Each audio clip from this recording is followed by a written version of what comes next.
Let's begin Module 1. In this module of the course, we will discuss self-awareness and the restorative mindset. You will explore how restorative you are. A mindset is like a compass of personal beliefs. It orients our thinking and motivates our actions in given situations. We have many mindsets in play, helping us to think about and respond to familiar situations quickly without a great deal of cognitive thought. We don't often sit down and reflect on how our mindsets influence our behavior, but if we want to change them, that's exactly what we must do. One of the most powerful aspects of mindsets is how quickly they can be shifted and how powerful the consequences can be. Take Carol Dweck's work on fixed mindsets versus growth mindsets, for example.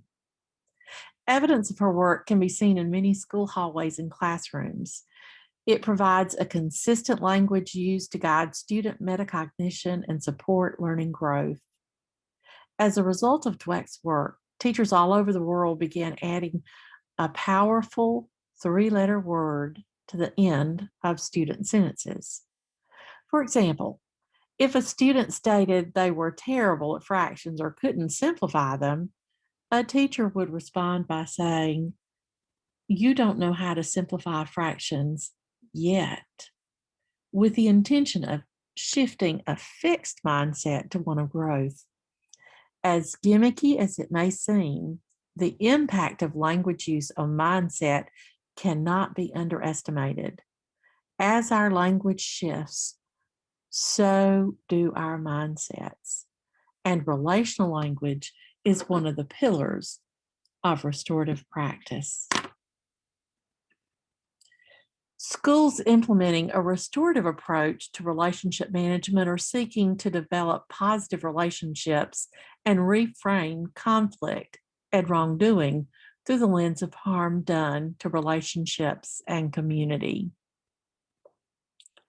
Three foundations of restorative practice include harm and needs, obligations, and engagement and participation.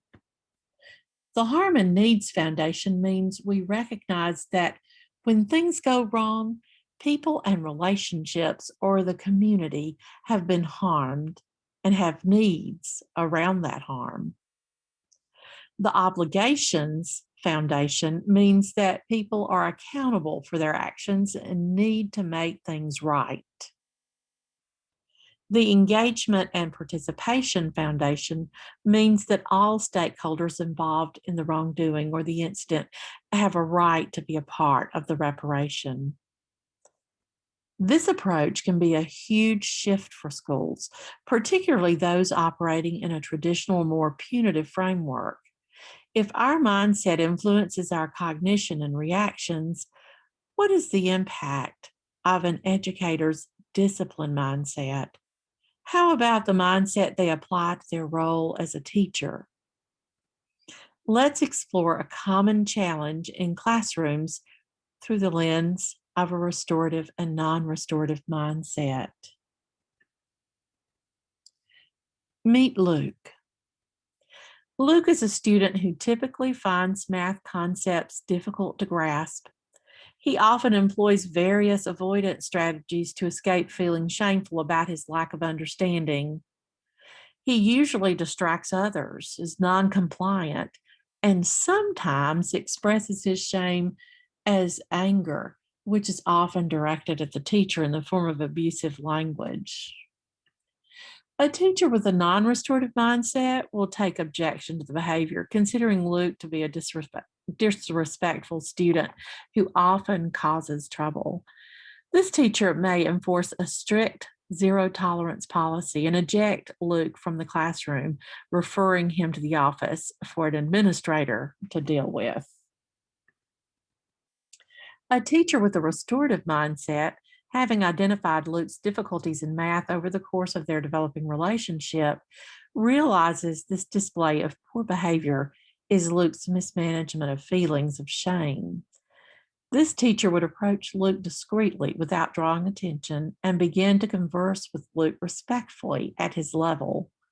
Perhaps it might sound like this: Luke, I can see you're experiencing some distress right now. I want to help you with that when you're ready, but you need to remain respectful in how you speak with me.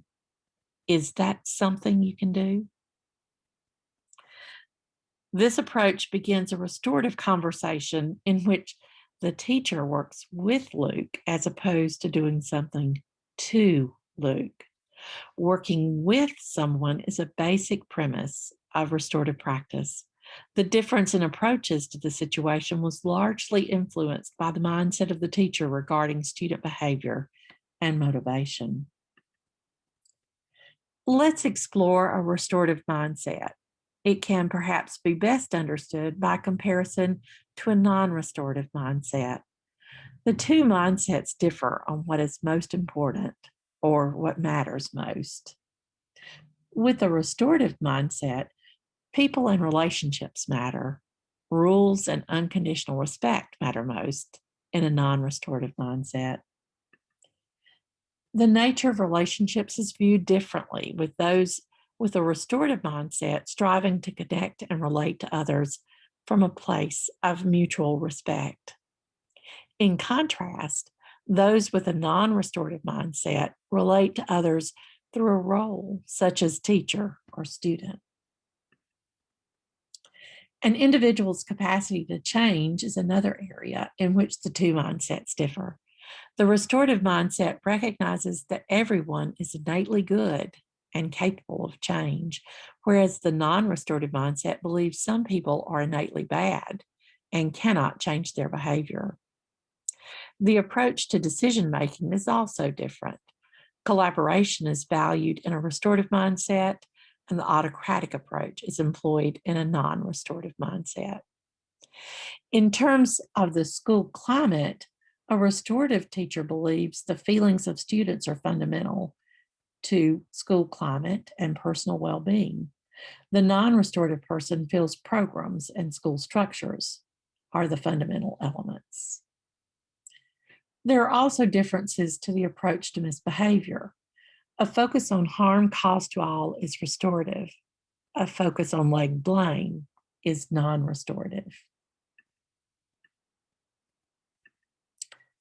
Another difference lies in the goal of discipline.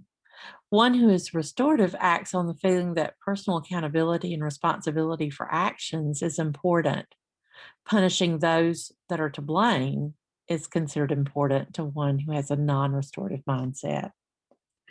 The two mindsets see function of behavior differently. Behavior is communication versus behavior is personal. Conflict and wrongdoing are framed from different perspectives, a learning moment versus problems to be dealt with. The two mindsets have different expectations regarding interventions. A restorative person realizes that relational approaches take time, but one who is non-restorative wants immediate results and compliance. Additionally, the types of support differ. A restorative mindset seeks to support others in behavior change and provide structures for ongoing behavior support. A non-restorative mindset demands behavior change. Punitive consequences are escalated with further misconduct. Another difference can be seen in the perspective on social and emotional capabilities. The restorative mindset believes these need to be taught and reinforced, and the non-restorative believe these are neurologically fixed. Understanding of affect and emotion differs as well.